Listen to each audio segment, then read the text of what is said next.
तो हार्शे और चेज ने यही किया तो अभी तक हमने किया है कि उन्होंने एक वायरस का क्या लेबल किया, डीएनए, और दूसरे वायरस का क्या लेबल किया, प्रोटीन, और दोनों को बैक्टीरिया पर छोड़ दिया। एक वायरस का डीएनए लेबल किया, एक वायरस का प्रोटीन लेबल किया, और दोनों को किसके ऊपर छोड़ दिया, दोनों को भी छोड़ दिया किसके ऊपर, ऑन द बैक्टीरिया। तो अब देखते हैं यहां से क्या होता है।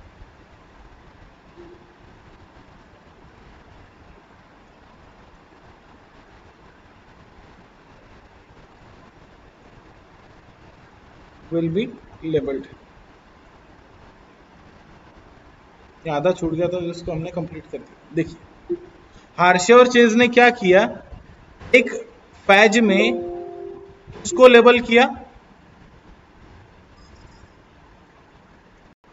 एक फैज में किसको लेबल किया बेटा, डीएनए को, है ना, और दूसरे फैज में किसे लेबल किया, क्या हो रहा है यार,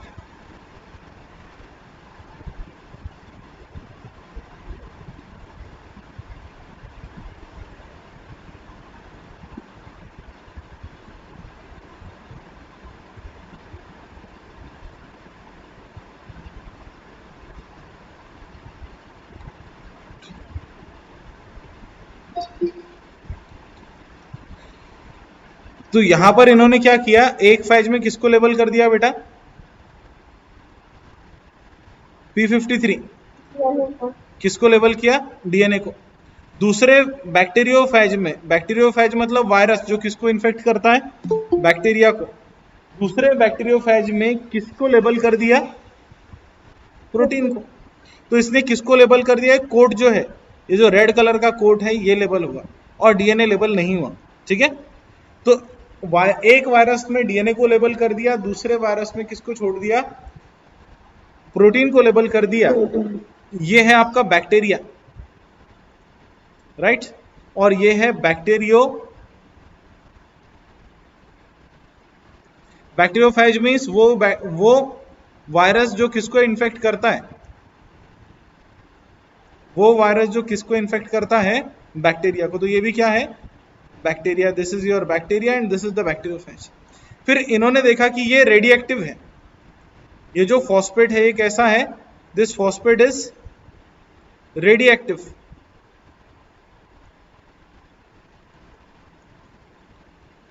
तो फिर इन्होंने देखा कि जब यहां पर वायरस ने जेनेटिक मटेरियल छोड़ा, है ना, तो वायरस ने जेनेटिक मटेरियल छोड़ा तो रेडिएक्टिविटी कहां से आई, फ्रॉम इनसाइड द सेल। तो रेडिएक्टिविटी अंदर से क्यों आई, क्योंकि अंदर क्या छोड़ा गया था, डीएनए। और यहां से रेडिएक्टिविटी कहां से आई,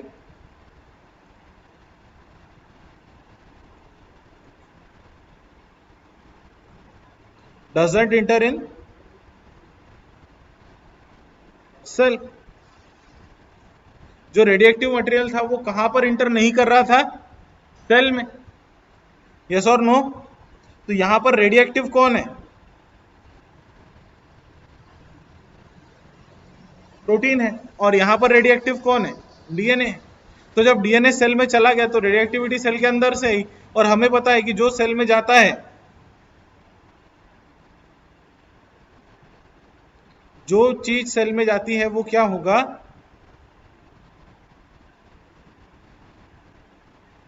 वो क्या होगा, रेडिएक्टिव। जहां पर सेल बन गई वो होगा जेनेटिक मटेरियल। फिर उन्होंने फर्दर एक्सपेरिमेंट किया, देखिए one batch of Faiz is labelled with P32, another batch is labelled with S35, right. तो प्रोटीन जो है वो S35 से लेबल कर दिए बैक्टीरियोफेज को, और किसी बैक्टीरियोफेज को P32 से लेबल कर दिया। Bacteria will infected were infected with the phage, जो बैक्टीरिया थे उसको किससे इन्फेक्ट किया, फैज।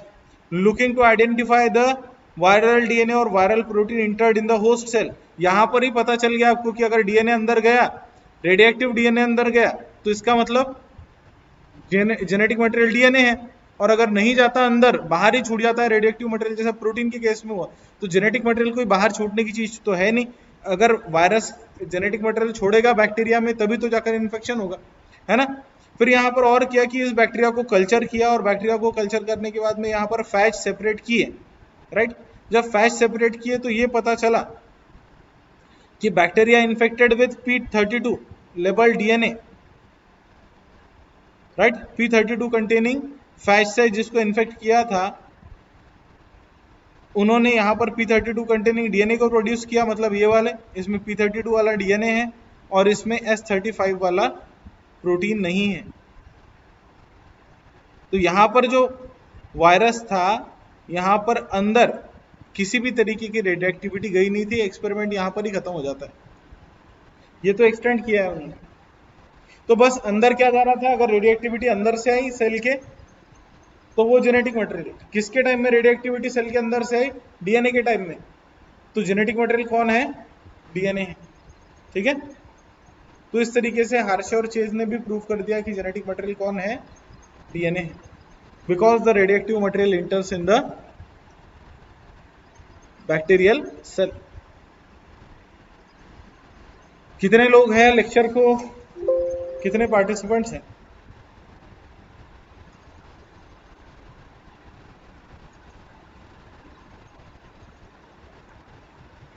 सिर्फ 30 लोग।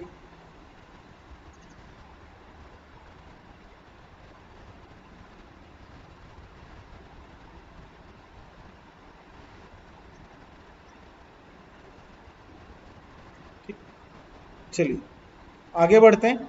अब क्या पढ़ना है बेटा हमें? स्ट्रक्चर ऑफ, हेलो यस बोलो बेटा, क्या पढ़ना है अभी? स्ट्रक्चर ऑफ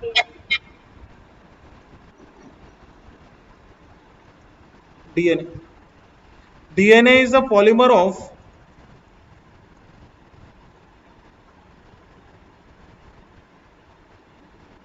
न्यूक्लियो, किसका पॉलीमर होता है बेटा ये? न्यूक्लियोटाइड्स का। DNA is the polymer of what? Nucleotides. What is the nucleotide? Nucleotide is made up of कितने लोगों से बना होता है? Sugar and nitrogenous base. 3 things. Very good, 2 चीजें तो है। एक तो शुगर है, फॉस्फेट। तो सबसे पहले नाइट्रोजनस बेस है।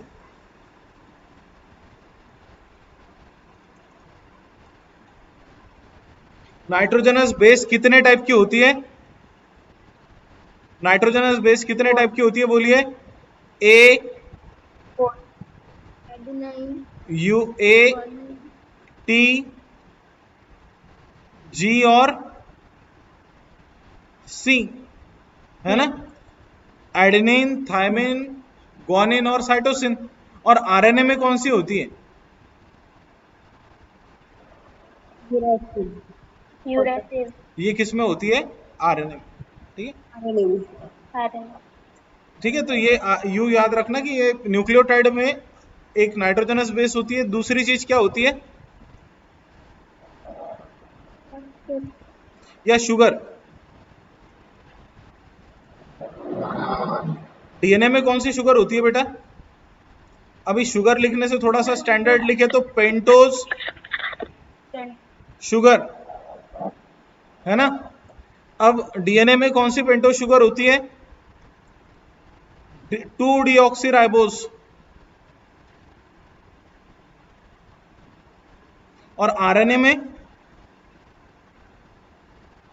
राइबोज शुगर होती है। Is it clear? डीएनए में कौन सी शुगर होती है? 2-डीऑक्सीराइबोज। और आरएनए में कौन सी शुगर होती है? राइबोज। तो दोनों में डिफरेंस क्या है? डीएनए और आरएनए में मेन डिफरेंस क्या है कि डीएनए के अंदर होती है 2-डीऑक्सीराइबोज शुगर और आरएनए में होती है राइबोज शुगर। तो इसीलिए इसे कहते हैं डीऑक्सीराइबोन्यूक्लिक एसिड, है ना। D stand for the deoxyribonucleic acid, है ना। और आरएनए को क्या कहते हैं? Ribonucleic acid. So thus due to the sugar due to the deoxy form of sugar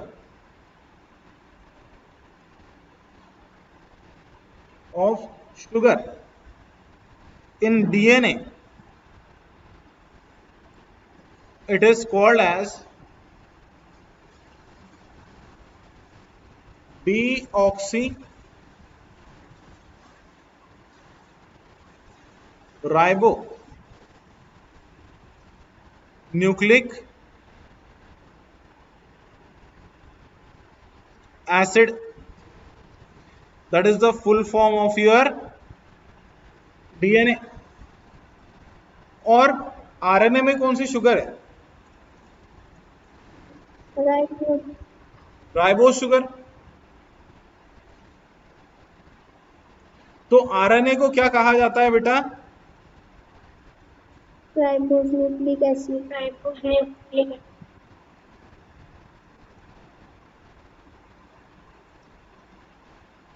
That is the RNA. Okay, तो राइबोन्यूक्लिक एक ही वर्ड है, ribonucleic acid. So this is the thing. Now अगर आप DNA और RNA की sugar को देखना चाहते हो तो डीएनए की शुगर होती है ऐसे.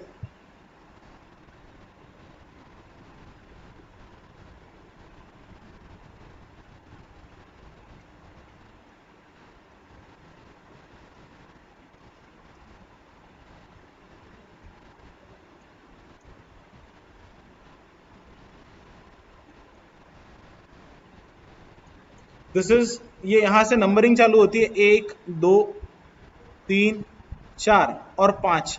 5 कार्बन की शुगर है, इसीलिए यहां पर क्या होते हैं ऐसे पॉइंट पर कार्बन. 5 कार्बन की शुगर होती है, इसलिए इसको बोलते हैं पेंटोज. राइट. और 2 पोजीशन पर देखिए, सेकंड पोजीशन यहां पर दोनों एच है, तो यह है 2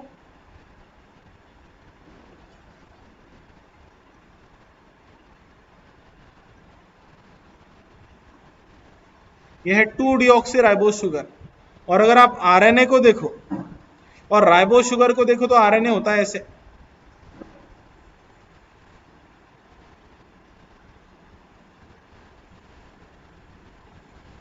your RNA will be like this.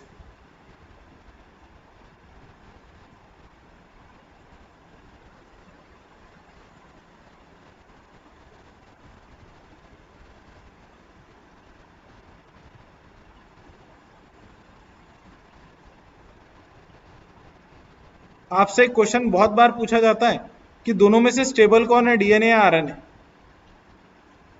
Who is more stable? DNA is more stable और RNA is more stable? Answer?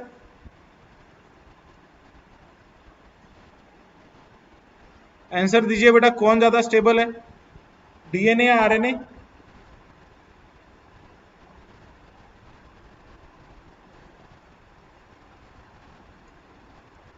ज्यादा स्टेबल कौन है, डीएनए या आरएनए? सनोबार?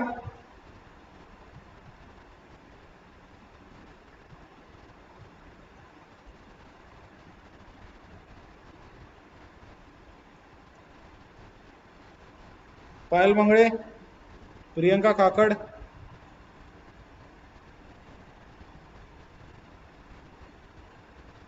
आरएनए.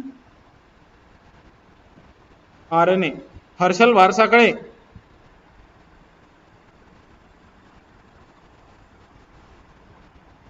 मिराज बेटा कौन ज्यादा स्टेबल है, डीएनए आरएनए?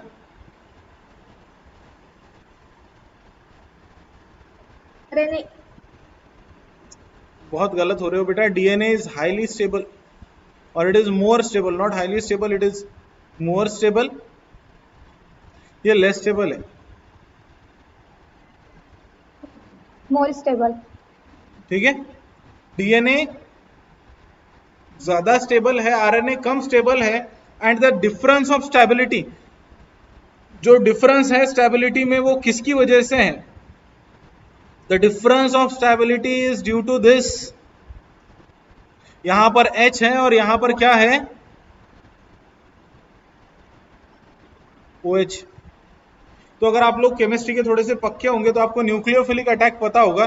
तो ये अगर OH होता है तो ये O माइनस में कन्वर्ट हो जाता है, न्यूक्लियोफाइल में कन्वर्ट हो जाता है, और ये SN2 रिएक्शन करता है और डीएनए को खुद ही, RNA को खुद ही डिग्रेड करा देता है। तो इतनी बात ध्यान में रखना कि DNA is comparatively more stable as compare to the RNA because DNA contains hydrogen, it doesn't contain OH at the place of second carbon, right. तो ये दोनों की स्टेबिलिटी में का डिफरेंस है। अब ये पूरा मैं एक्सप्लेन नहीं कर सकता, मेरे पास इतना टाइम नहीं है कि आपको ये सारी चीजें एक्सप्लेन करूं, कि क्योंकि ये बहुत डेप्थ में जाना पड़ता है हमें कि न्यूक्लियोफिलिक अटैक कहाँ पर होता है, किस चीज को वो तोड़ता है। तो जो आरएनए होता है अगर वहां पर OH है तो वो खुद के ही स्ट्रक्चर को तोड़ता है, वो खुद के ही फॉस्फोएस्टर बॉन्ड्स को ब्रेक करने लगता है। चलिए ठीक है, दूसरा कंपोनेंट कौन सा होता है बेटा?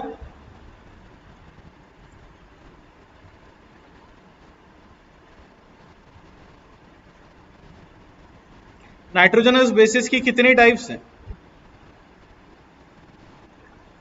4. नहीं पहले तो 2 टाइप्स, वो भी सही है आपका। जो आप बोल रहे हो वो भी गलत नहीं है बेटा, पर ब्रॉड कैटेगरी कितनी है? प्यूरिन्स और पिरिमिडिन्स। प्यूरिन्स क्या होते हैं? प्यूरिन्स में ऐसी 2 रिंग होती है।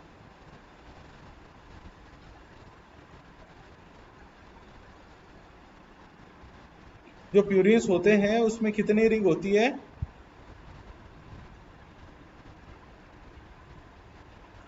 ऐसी 2 रिंग होती है प्यूरिन्स में।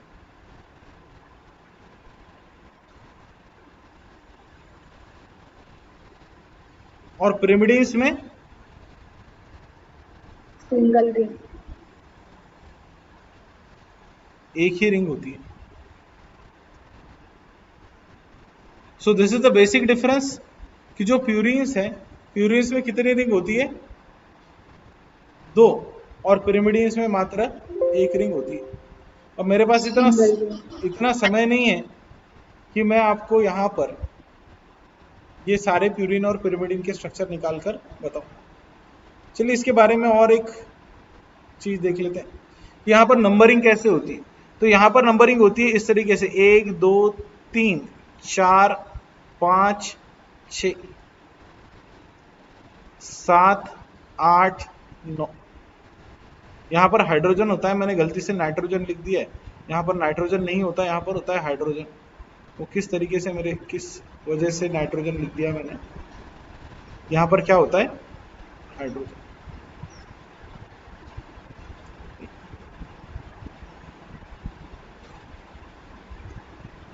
ठीक है, तो एक बात ध्यान में रखना कि यहां पर जो नंबरिंग है वो क्लॉकवाइज है क्या एंटी क्लॉकवाइज है?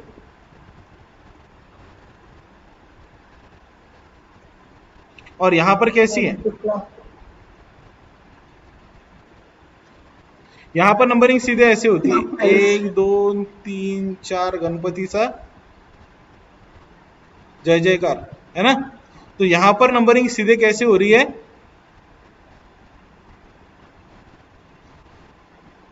अंडरस्टूड? यहां की नंबरिंग मैं बाहर लिख देता हूं, चलो नंबरिंग कंफ्यूजन होगा तो। ये पहला पोजीशन है, दूसरा कार्बन, तीसरा, चौथा, पांचवा और छठा। नंबरिंग कैसे हुई? क्लॉकवाइज के एंटी क्लॉकवाइज? क्लॉकवाइज हुई ना। अब प्यूरिन के 2 टाइप कौन से? प्यूरिन्स के 2 टाइप्स कौन से बताइए फटाफट। Adenine and guanine. Cytosine and thymine. Cytosine and thymine. Adenine and purine. चलो ठीक है, प्यूरिन्स के 2 टाइप होते हैं बेटा, एक होता है अमीनो प्यूरिन,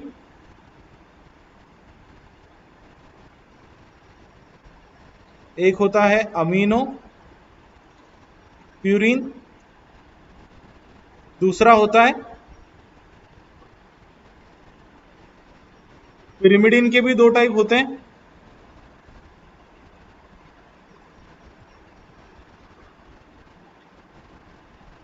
और कीटोपिरिमिडिन। ठीक है, अमीनोप्यूरिन का जो एग्जाम्पल है, इसका एग्जाम्पल है adenosine, adenine, not adenosine, adenosine गलत हो जाएगा। इसका एग्जाम्पल क्या है? एडेनिन। इसका एग्जाम्पल है, बोलिए एडेनिन आता है तो दूसरे साइड में कौन आता है? ग्वानिन। Very good. इधर से कौन आ जाएगा?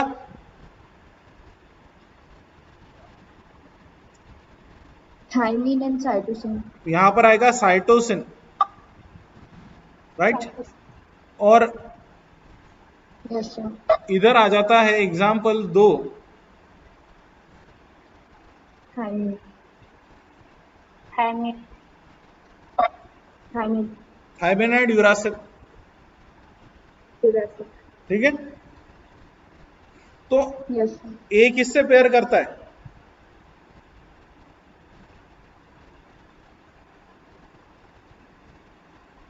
ए किससे पेयर करता है? एडेनिन किससे पेयर करता है जब डीएनए में होता है तो?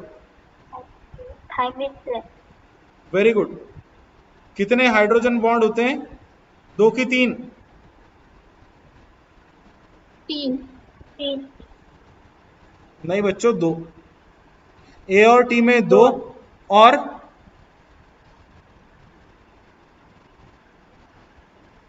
जी और सी में 3। एडेनिन, एडेनिन इज अमीनोप्यूरिन जो किससे पेयर कर जाता है? बोलिए। कीटो, थायमिन से। कीटो कीटो पिरामिडिन। है ना। और ग्वानिन किससे पेयर कर जाता है? Guanine pairs with cytosine. Guanine कौन है? कीटोप्यूरिन। कीटो जो किससे पेयर कर जाता है? Amino pyramid. तो पहली बात तो एक बात ध्यान में दीजिए कि प्यूरिन किससे पेयर करेगा? पिरिमिडिन से, है ना। प्यूरिन किससे पेयर करेगा? पिरिमिडिन से। प्यूरिन किससे पेयर करेगा? पिरिमिडिन से। दूसरी बात, अमीनो फॉर्म किससे पेयर करेगी? कीटो। है ना। कीटो। कीटो फॉर्म किससे पेयर करेगी? इंटर्न अमीनो से। Okay, amino. Is it clear till this point? Yes sir. चलो आगे बढ़ते हैं। तीसरा नहीं, अब इनके स्ट्रक्चर देख लेते हैं।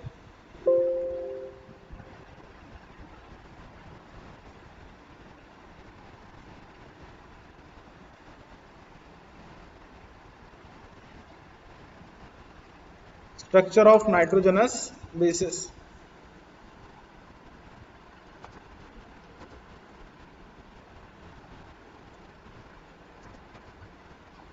अब मैं सारे स्ट्रक्चर यहां पर निकाल भी सकता हूं, ड्रॉ भी कर सकता हूं, पर हमारे पास इतना समय नहीं है कि मैं आपको सारे स्ट्रक्चर निकाल कर बताऊं।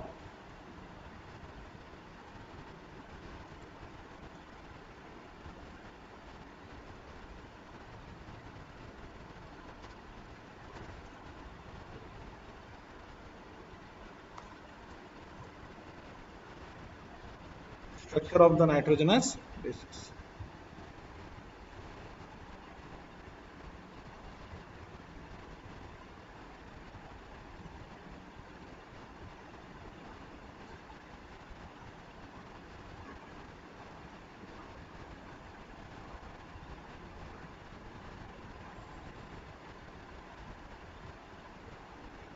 और इसके साथ में हमें केमिकल नेम भी चाहिए।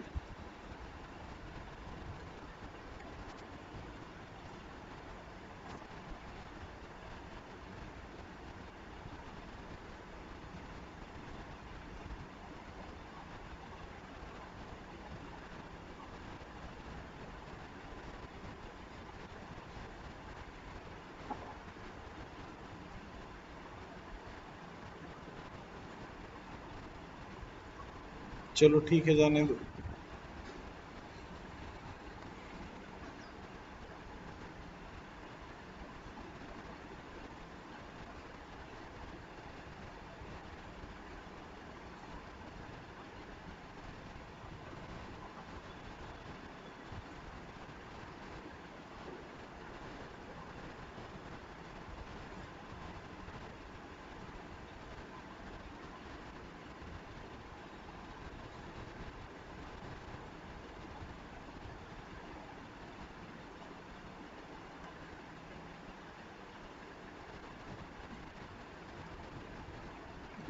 ओके थोड़ा सा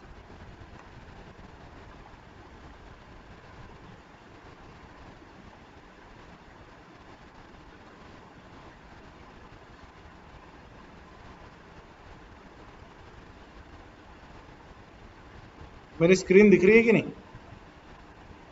Yes, sir. Yes, sir.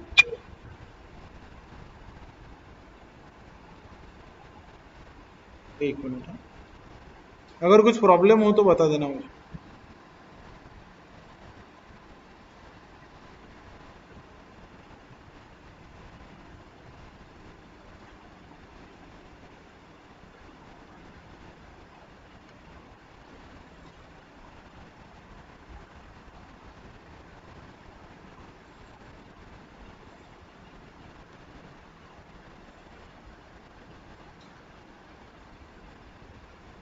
Online को थोड़े से हैबिचुअल हुए कि नहीं आप लोग? थोड़ा सा फर्क पड़ा कि नहीं? अब पहले बिल्कुल नहीं समझता था ऑनलाइन में, अब थोड़ी सी मेंटेलिटी बनी कि नहीं कि अब थोड़ा थोड़ा समझ लेना पड़ेगा। हमारे पास कोई ऑप्शन नहीं है, और जब ऑप्शन नहीं होता तब इंसान सीखने लगता है चीजों से एडजस्ट करना, है ना? जो दिया है उसमें एडजस्ट करना। और यही सीखते सीखते हम लोग, अगर 10-15 साल कोरोना रह गया तो लोग कॉलेज बंद कर देंगे, घर पर ही बैठेंगे, घर से ही सारे क्लासेस होंगे और सारे लोग एडॉप्ट हो जाएंगे किसके लिए? For such online classes. So everything is a matter of your habit. सारी चीजें किसका मैटर होती है? हैबिट का मैटर होती है। आज गेहूं की रोटी खा रहे हो, 5 साल बाद में गेहूं उगना बंद हो गए, ज्वारी की रोटी मिलने लग गई, तो ज्वारी की रोटी खाने लग जाओगे। वो बंद हो गए, बाजरे की रोटी खाने लग जाओगे। तो हैबिट का मैटर है। देखिए, तो प्यूरीज दो है, उनको इधर इधर ले लेते हैं। प्यूरीज दो है, one is adenine and other is guanine.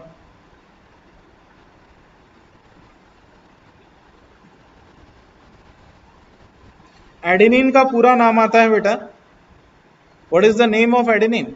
Adenine is 6 amino purine.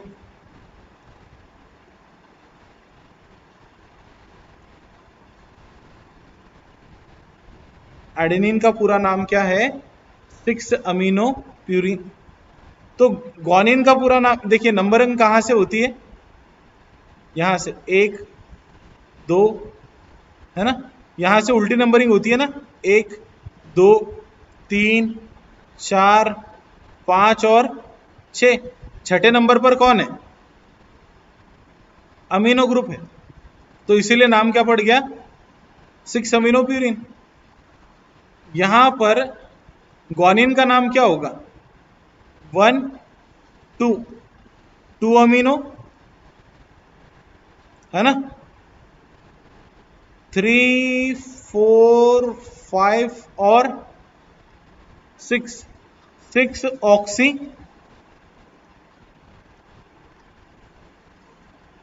है ना बेटा? सही बात है कि नहीं? Yes, sir. चलिए आगे आगे बढ़ते हैं। यहां पर देखिए, 1 2 3 4, क्या नाम होगा साइटोसिन का?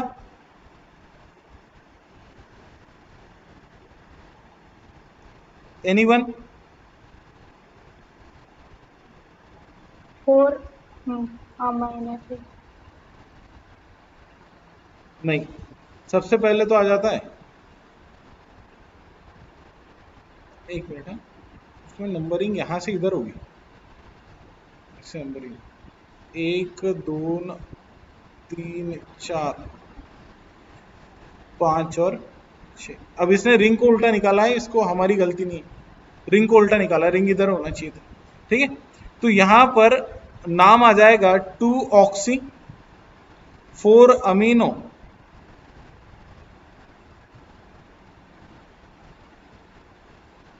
क्या नाम आ जाएगा बेटा? 2-oxy-4 amino. पिरिमिडिन।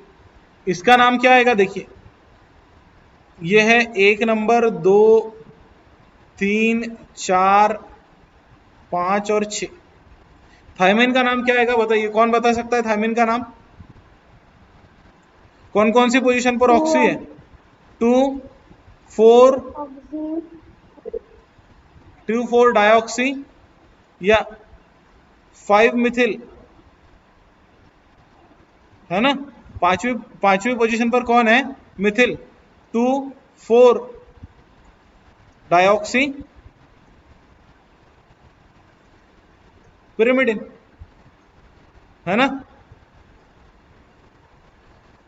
मैं इसको दूसरे कलर से लिखता हूं, इसका नाम होगा 5 मिथिल 2, 4।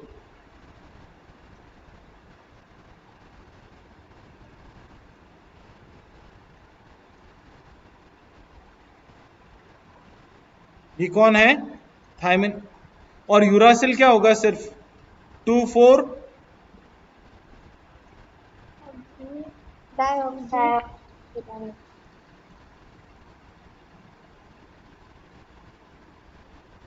2, 4 डायऑक्सीपिरिमिडिन, है ना? Diauxie pyrimidine. चलिए प्रेजेंट ही लेते हैं। प्रेजेंट ही लेने के लिए ज़्यादा मेहनत नहीं करनी पड़ती, 1 मिनट में प्रेजेंट ही हो जाती है आपकी।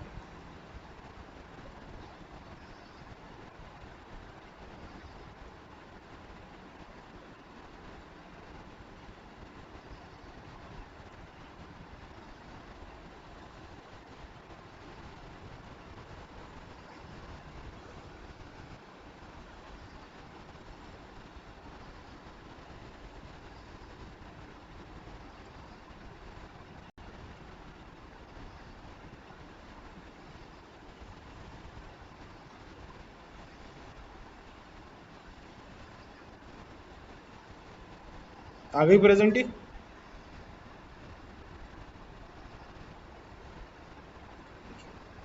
अटेंडेंस आ गई ना?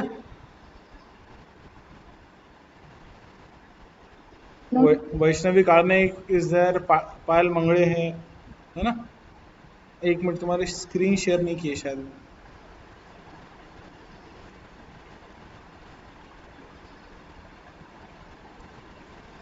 दिख रही है स्क्रीन? दिख रही है अब, है ना? तो ये है लेक्चर की presenting.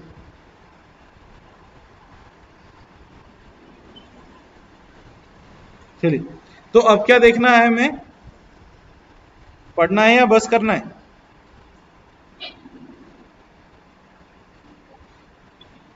Hmm?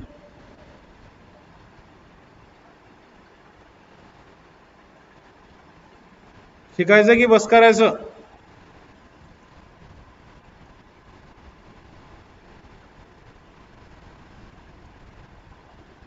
Structure of the,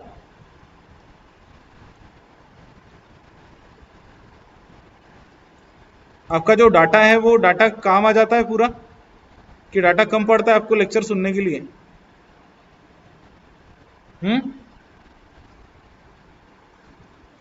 नाही सर बरोबर यूज होते. न्यूक्लियोसाइड क्या होते हैं बेटा? देखिए, न्यूक्लियोसाइड 2 लोगों से मिलकर बनते हैं। एक तो होता है शुगर,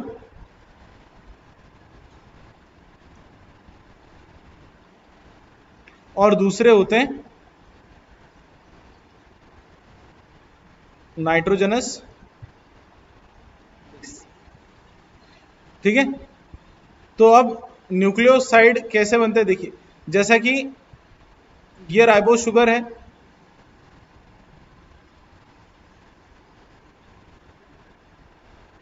और इस राइबोस शुगर पर, यहां पर इस राइबोस शुगर पर क्या अटैच हो गया? There is attachment of what? There is attachment of this nitrogenous base. तो नाइट्रोजनस बेस का जब यहां पर अटैचमेंट हो गया तो क्या बनेगा? शुगर कोई भी हो उस हिसाब से नाम पड़ेगा।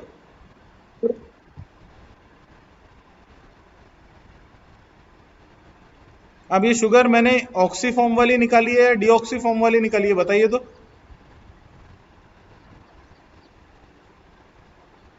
ऑक्सीफॉर्म। ऑक्सी फॉर्म है ना। नाइट्रोजनस बेस में यहां पर अगर एडेनिन है तो ये क्या बनेगा, देखिए एडेनिन प्लस राइबोस शुगर क्या बन जाएगा,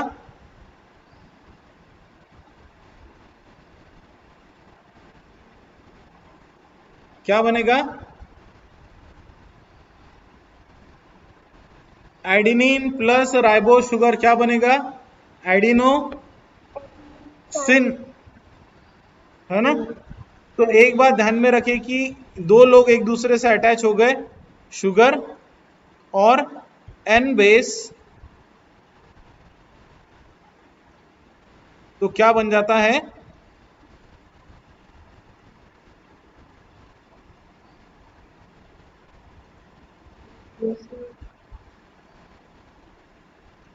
ना। ठीक है, चलिए आगे बढ़ते हैं। तो ग्वानिन प्लस राइबोस शुगर क्या बनेगा,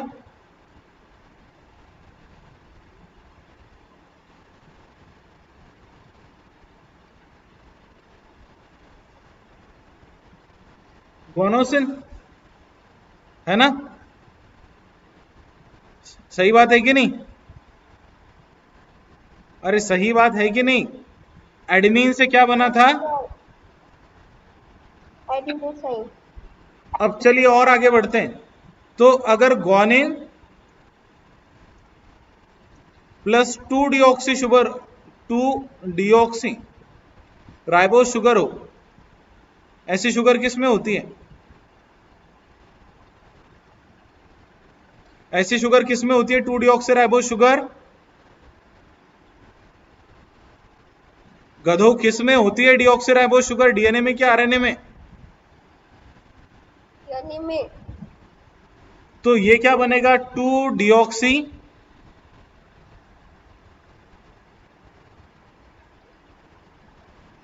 ओके। अगर साइटोसिन से क्या जुड़े, अब पिरिमिडिन चालू हो गए, अगर साइटोसिन से क्या जुड़ जाए,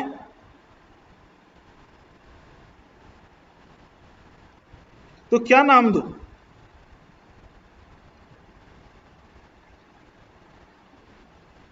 ऐसा नाम दूं क्या,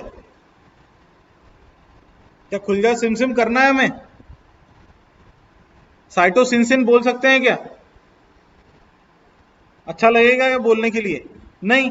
इसके पहले जिसके पहले सिन है उसके सामने सिन थोड़ी लगा सकते हो, तो इसका नाम बन जाता है साइटी, साइटी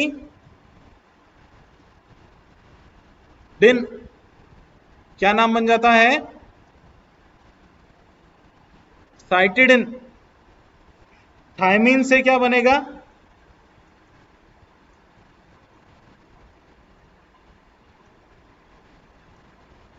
बोलो, थाइनोसिन। थायमीडिन, है ना। और यूरासिल से, तो एक बात याद रखना कि पिरिमिडिन के सामने क्या लगता है, पिरिमिडिन के सामने लगता है डिन, और प्यूरिन के सामने क्या लगता है, प्यूरिन के सामने क्या लगता है, प्यूरिन के सामने क्या, प्यूरिन के सामने क्या लगेगा,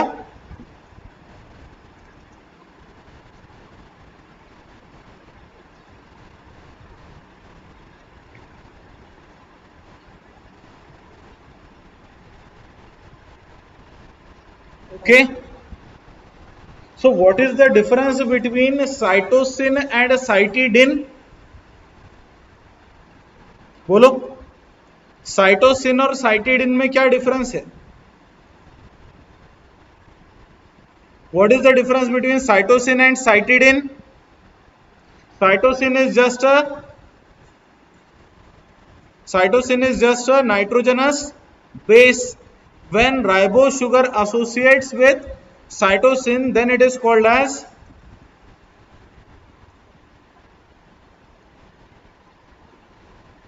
कैसे कर रहे हो भाई? अगर साइटोसिन के साथ में राइबोस शुगर जोड़ेगी तो क्या बनेगा? साइटिडिन। कितना सिंपल है।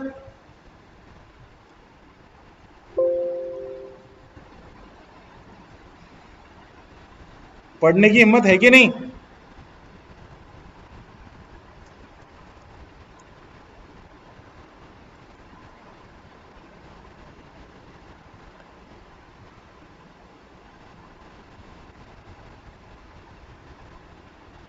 अरे है कि नहीं पढ़ने की हिम्मत कि खत्म हो गई?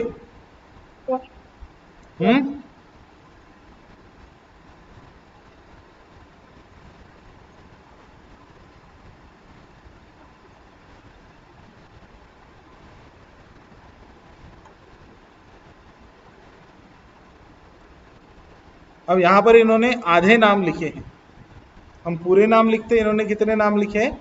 आधे। हमने पूरा नाम लिखा 2-डीऑक्सी, इसने क्या लिख दिया? सिर्फ डीऑक्सी, है ना। अब देखते हैं न्यूक्लियोटाइड क्या होता है।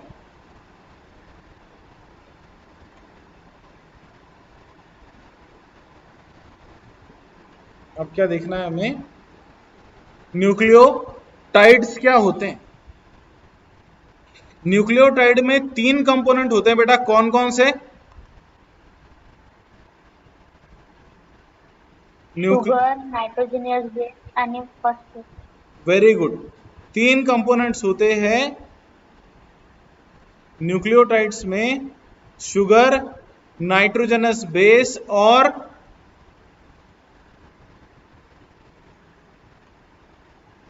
phosphate. So what is the difference between nucleoside and nucleotide?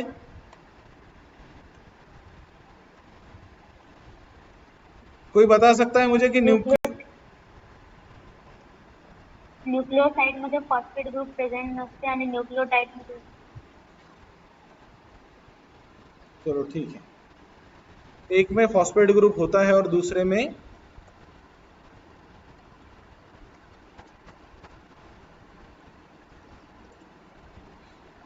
नहीं होता, ठीक है।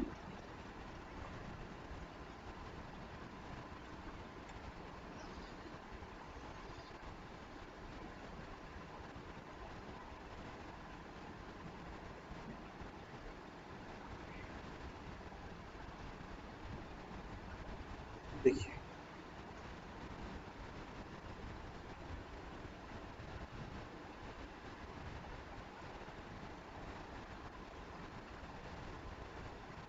तो a nucleoside along with phosphate, nucleoside along with phosphate is nucleoside. साथ ही साथ उसमें क्या है? फॉस्फेट है, तो वो क्या बन जाएगा बेटा? न्यूक्लियोटाइड।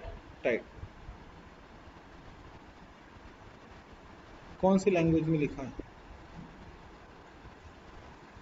चलो ठीक है, कोई भी लैंग्वेज हो हमें क्या, ठीक है बेटा। अब देखिए, so will start with the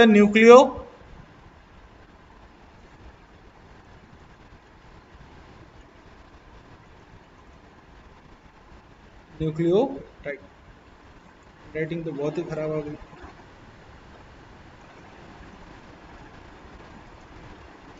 So nucleotide is composed of 2 things, nucleo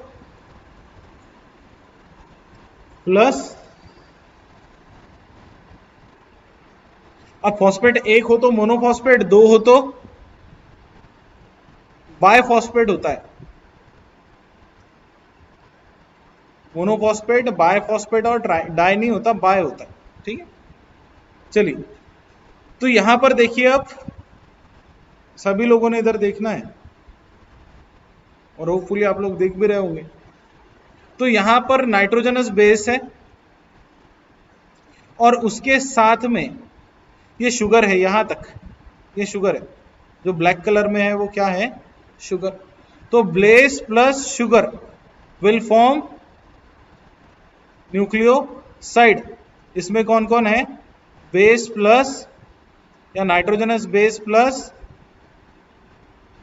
sugar, है ना बेटा।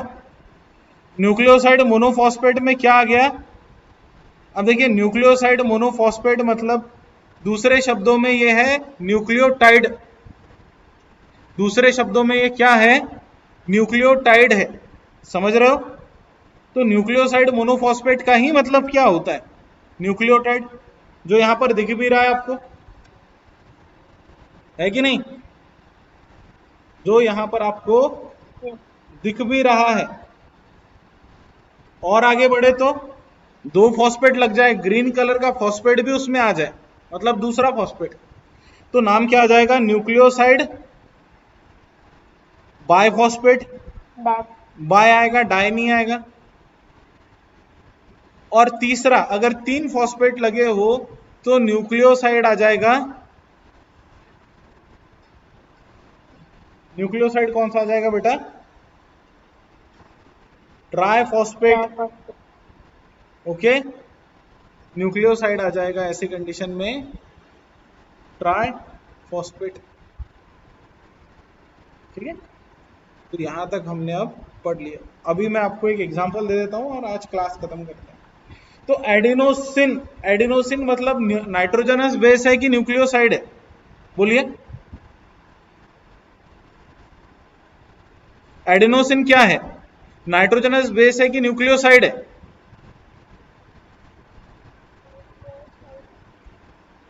एडिनोसिन मोनोफॉस्फेट क्या होगा, एडिनोसिन के साथ में एक फॉस्फेट है, क्या होगा बेटा, न्यूक्लियोटाइड बन गया कि नहीं, न्यूक्लियो है ना। तो एडिनोसिन मोनोफॉस्फेट एक न्यूक्लियोटाइड है, राइट। एडिनोसिन बाइफॉस्फेट एक और न्यूक्लियोटाइड की फॉर्म है, क्योंकि उसमें दो फॉस्फेट है।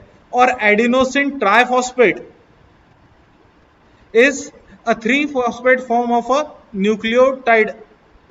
तो न्यूक्लियोटाइड कितने टाइप के हो सकते हैं, monophosphate, write down, nucleoside monophosphate, लिखे न्यूक्लियोसाइड मोनोफॉस्फेट कौन है,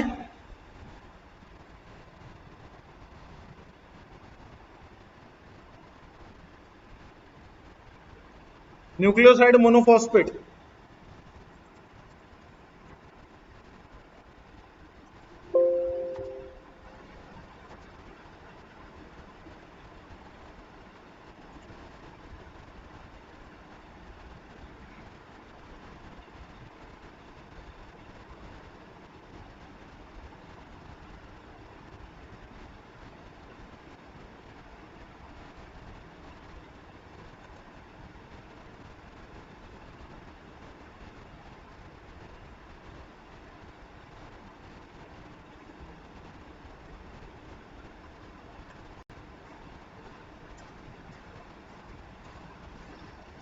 देखो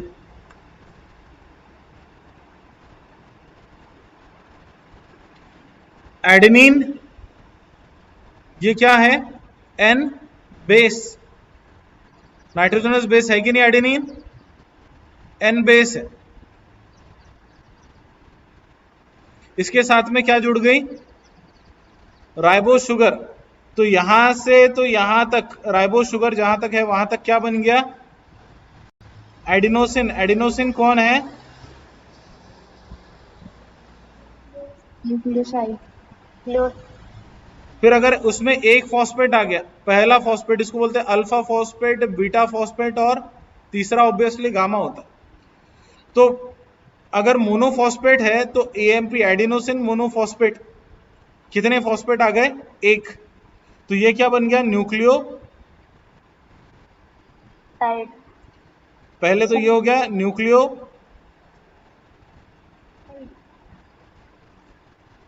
nucleoside mono That is, it is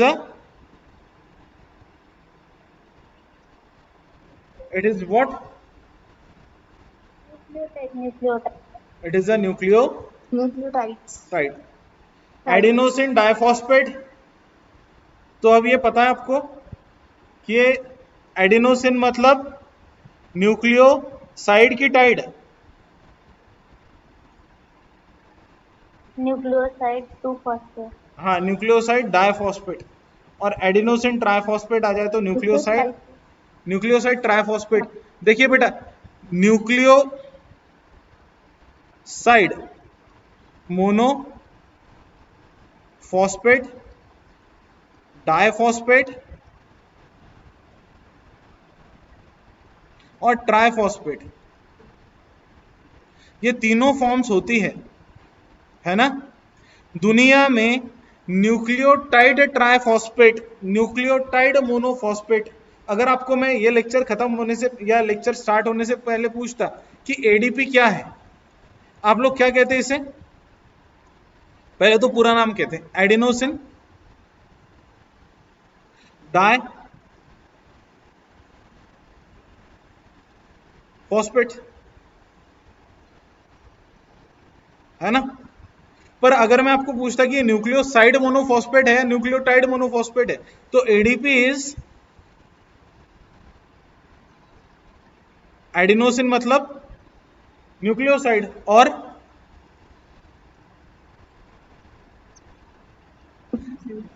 nucleoside diphosphate होता है बेटा दुनिया में। न्यूक्लियोटाइड डाइफॉस्फेट और न्यूक्लियोटाइड की कोई भी फॉस्फोरिलेटेड फॉर्म अवेलेबल नहीं होती। अगर आप यहां पर ये कहते कि एडीपी क्या है,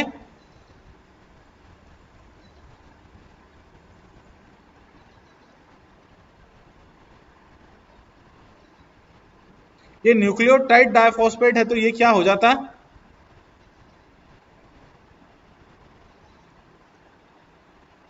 ये गलत होता। ADP is not a nucleotide diphosphate, it is a nucleoside diphosphate. और जो जिस न्यूक्लियोसाइड में डाइफॉस्फेट हो उसे हम क्या कहते हैं? न्यूक्लियोटाइड। ओके, तो इसके बाद में का अब हम कब पढ़ेंगे?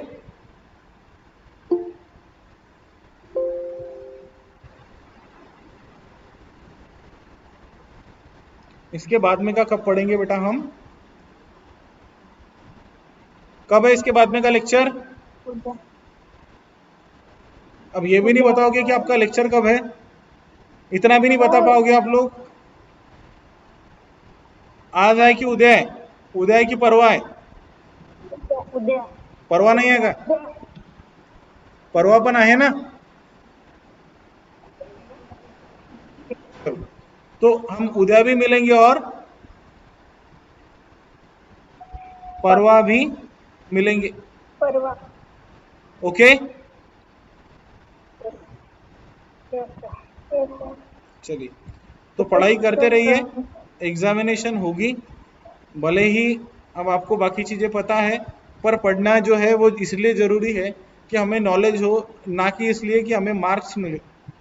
मार्क मिलना ये बहुत अलग चीज़ है और हमें नॉलेज होना बहुत अलग चीज़ है। तो we must know the thing, we must understand the thing. हमें चीज़ों को समझना है ना। हमें चीज़ों को समझना होता है, हमें सिर्फ मार्क के लिए पढ़ाई नहीं करनी। Don't study just for marks, okay. Marks के लिए पढ़ाई नहीं करनी है, पढ़ाई किसके लिए करनी है? Study for what? Study for the knowledge, okay. चलिए, सो कल मिलते हैं वापस आज के समय पर 12 बजे, ठीक है। बाय।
क्या बोलते? जेवण हो घरीच. काय काहीच नाही, लेक्चर घेतलं.